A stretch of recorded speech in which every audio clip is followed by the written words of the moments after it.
Hi, I'm Gigi Haycock, one of the programmers at the SF Film Festival. And I have with me the director, writer, and editor of the film, Gamemaster, and also the producer. And I'm going to have them tell a little bit about themselves and how this whole project started. So take it away. Thank you, and thank you for having us here and on your festival, a wonderful festival. Um, we are very happy about it. I'm a director. My name is Magda Wyszynska. Originally I'm from Poland. I grew up in Poland, but right now I live in Denmark. I've been living here for 12 years, so I call it my home. Yeah. And and actually, it's my film, first film, it's debut. I usually work as an editor, but because I stumble upon this story and I like, I couldn't resist, like also like being director, and because I thought it was a fascinating story, a fascinating character, and I started filming. Yeah, and that's also the reason I edited because yeah, I kind of have editor in my blood, so yeah, Yeah, in my that's heart. great. Yeah. Yeah, okay, I can introduce myself as well. I'm Yep. Jonathan. I am born and living in Denmark, in the north part of Denmark. And yeah, me and Magda are currently living in the city of Aarhus, where we found each other. I had this company called New Tales, where Magda approached with the story some years back now. And both me and my former colleague Mette was very pleased about it, and we thought this could be an excellent portrait of an extraordinary person. Yes. Yeah. And you were able to get in kind of in the process of when he was going to be doing this exhibition, right? But you give so much great background by having those scenes with, his Wednesday night group of people, his brother, which I believe is one of them, doing the actual fantasy reality in a way world that they do. And I think that really helped explain to me a little bit more what Dungeons and Dragons is all about, and the different levels and how you can really get into it. Because he was 5 years old when he was really playing with things and deciding, when his father said in high school, you have to quit playing with dolls. And they're like, oh, well, we have Dungeons and Dragons. So um, that was a really wonderful way to be introduced to it. And so it was in an article that you read about him, or that was able to put you on the subject? Actually, he's like top secret in a sense that he has been doing this for over 40 years. Yeah. His Dungeons and Dragons fantasy universe. And like only like his players know about it. And it's only because I was in some kind of evening hobby class where Insrune, the main character, was an art teacher. And just by talking, like we figure out that he had the hobby, like that was a pretty like enormous, filling all his free time. And so, and then I thought like, wow, okay, fascinating, like very unusual hobby, and also like he did it on this extent that he like wrote 40 books, and like brainy guy like Tolkien that Yeah. wrote how you call it, Lord of the Ring kind Yeah. of, but then I was like it went some years, and then I had some time, and then I thought, okay, I would like to just see if we can make a story about it, about this, and also about the friendship, and about what those friends have together, like a beautiful thing to have together as friends, to use imagination and being on this like forever adventure together. It is a forever adventure, it feels like, because when they come to you know, he's the game master, right? He's the person who's kind of running the story, and tentacles are coming up and stopping things. But they all seem to, as a group, say, "Oh, well, we're going to get out of it this way," and you know, so you definitely get that feeling of the companionship of these people that love, you know, what they're doing in their, I mean, you say hobby, but it feels like, you know, it's not so much. I think his daughters, you know, are saying, you know, all the time that it was spent, and how hard it was in a way because he was so consumed with it. So there was that human element as well, from like, what did I give up in order to, you know, pursue this desire? Of course, it's question like, when is it like, when is this escape from the reality, and when is it like something nourishing hobby? When, like, also, like, I try to ask the question when the hobby becomes escape from reality, because like many people have a hobby, but when it's becoming like dysfunctional in a way, for the surrounding maybe. Yeah. And probably it happened for like for Jens Rune, from the other perspective at some point. Yeah. And Jonathan, you got on board after having met him as well, and saying that, you know, like, this is a story we need to tell.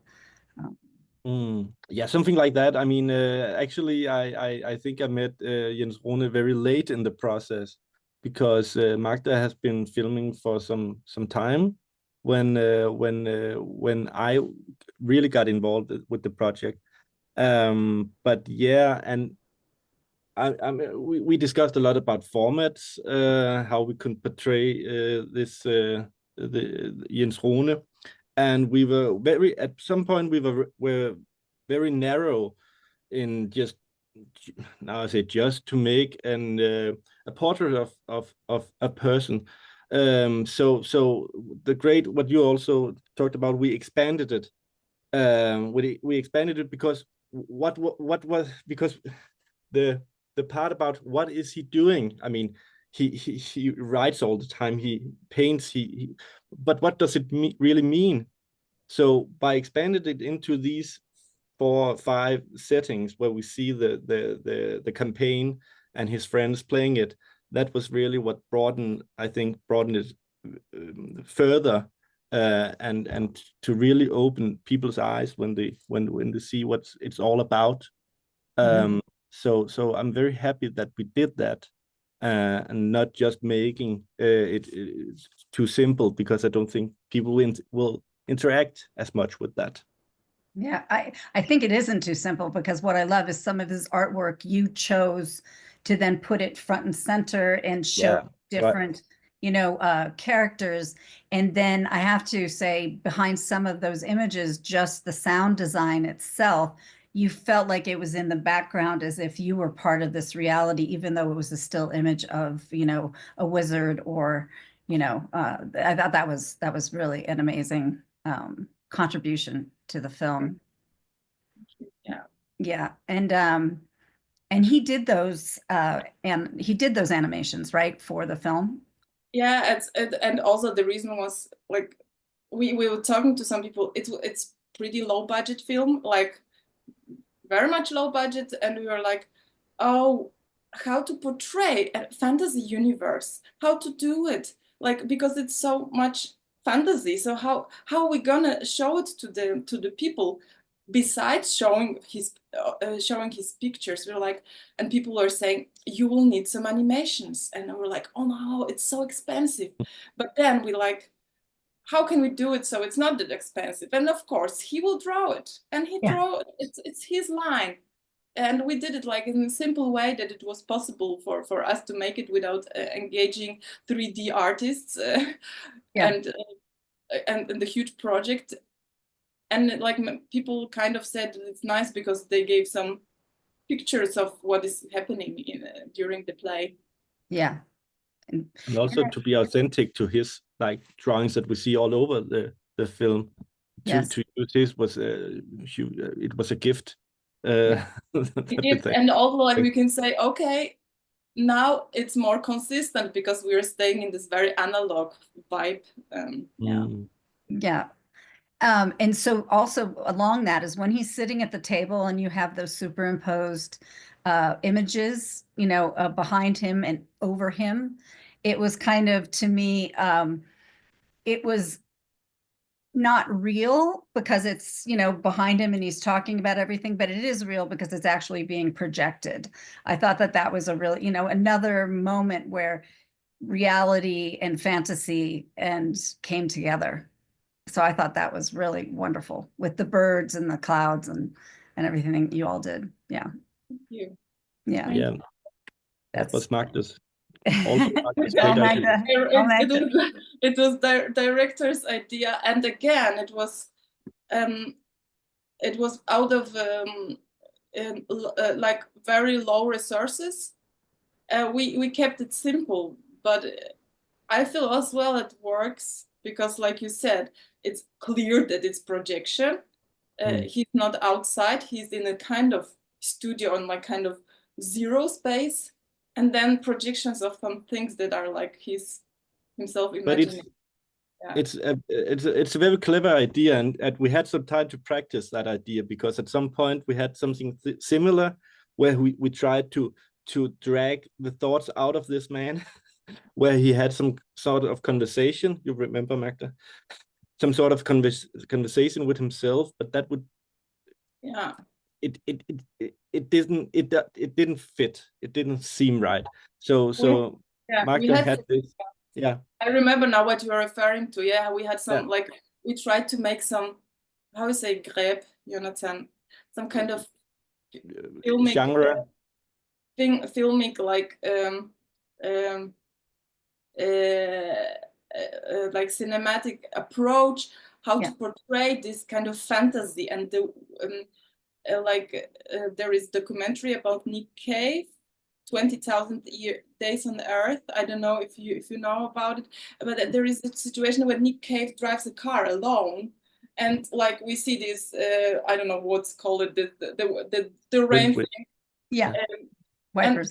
And we hear you remember this concert when we played together? And we hear that there is passengers sitting just next to him, and that was not there. And they have a conversation, and at some point the passenger disappears and Nick Cave is alone. So we tried this kind of thing with Jens Brunner, but it didn't work. So yeah, so like we were trying to kind of figure out how to make it, again to get into his fantasy world of fantasy. That's what's really been driving Magda, I think. It was almost like it was washing over him, but it was behind him as well. You know? So it was, well, you made a very good solution to that. I think it worked. Excellent. Thank you. Thank you. Yeah. So I love the idea of not forgetting to play, because when you play, you get older really quickly. But I also found it very interesting that he doesn't like the digital world, right? And he got exempt from email. I don't know how they do that in Denmark, but I sometimes wish I was exempt. One of the most digital country in the world, I think. Yeah. So like to be part of society, it's like you have an email, because all the contact with the doctor, with the like municipality, with your library is through digital. So, and he just fed up and decided not to have it. So it makes his life difficult, but because like every time he wants to make a transfer for the bank transfer, he has to go to the bank. But of course, like some things are like going regularly, so you can do it like, but yeah, he has no access to, he has no computer. I mean, his only computer with the old Pegasus games, like where he plays, but no internet or such. And I kind of admire this choice. I mean, I would not do it myself, but I find it courageous to be so. I mean, like so decisive in a way in what he wants in his life. And, he said, "I don't want to do it. I made a decision one day," and then, Yeah, that was it. But I was wondering, after seeing how his daughters got the word out so much about his exhibition, if it changed his mind at all. Seeing that, all of a sudden he's in the newspaper and he's on, on D&D Facebook pages and things like that. Mm.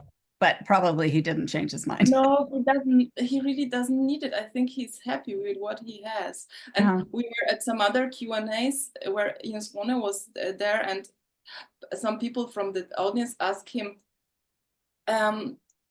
don't you miss it, like when you have to come up with some ideas or with some facts? Don't you miss Wikipedia for like get inspired or get some? He says, no, because then I go to the library and it's fun because I'm limited, and or I have a friend that is actually a teacher and he has a lot of books, and he brings it because they share the studio with some friends, with some other people come and draw or something. Mhm. And yeah, it's his way of, yeah, then I have it this way. So he's not overwhelmed by the information because he does it the old school way. Yeah, well, there's some good The to be old said school. about that. But he's very authentic in that way, because there is a lot of focus to go. Also in Scandinavian, Europe, I guess the same in US, to go off grid. He hasn't thought that much about it, like leaving all the digital world behind. He just made up his mind and did it years ago.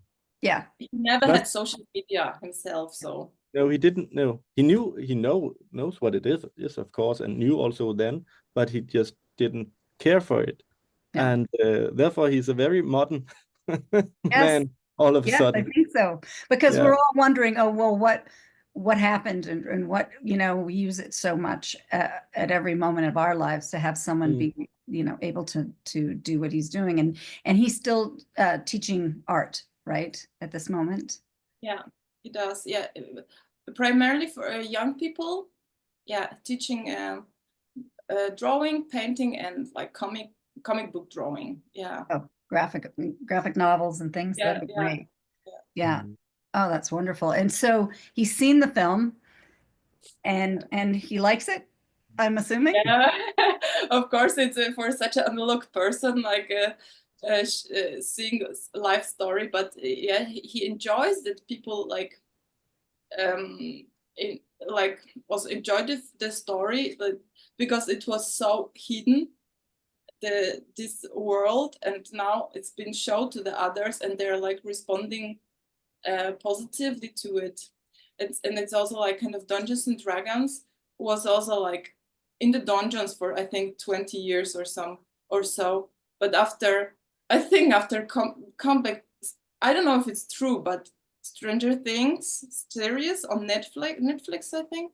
Yeah. It came for some couple of years ago, and it was also like 80s, and those boys, they were playing Dungeons and Dragons. And so when I tell to some people Dungeons and Dragons, I said this is like in the Stranger Things. Oh, okay, this is what it is.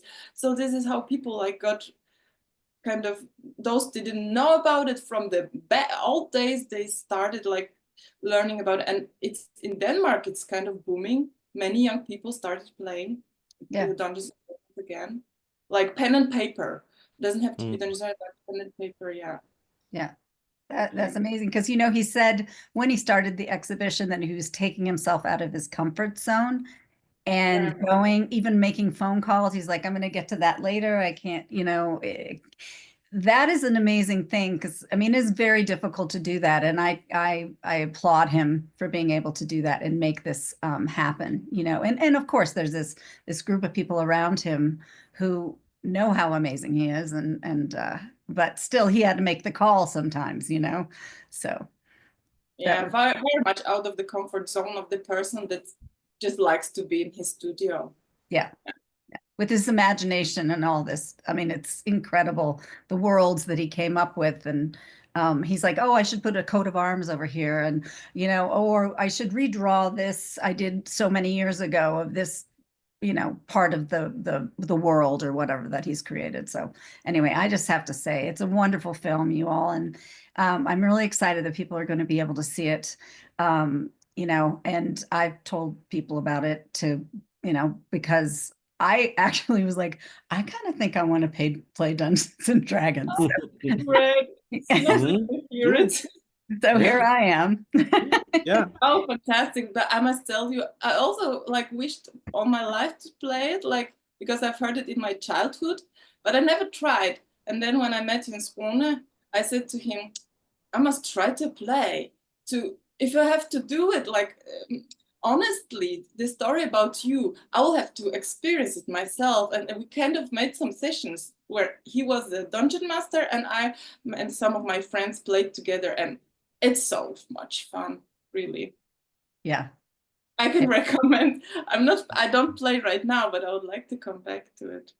Yeah, but you kind of went with the best person you could possibly start to play with. So I was lucky. Yeah, because not too Grand, many rules and stuff, so it Yeah. was pretty. Grandmaster of Dungeon Masters. Yeah. he is the Grandmaster. Exactly. So perfect title for your film. Yeah. All right. Well, thank you all so much for taking the time to speak with us because it's going to be seen and I appreciate it all. And it is a wonderful film. And say hi to Jens Runa. Thank Yeah. you very much. Yeah. Pleasure on We our will. side. Thank you for having us. Yeah, you Thank you bet. for having us, Gigi. Yeah. Absolutely. And I just All got to right. figure out how to get my cursor where it needs to go. Yeah. Sorry, you guys. I'm trying to. Oh, there we are. Thank you. Okay. Will you be leaving? Bye.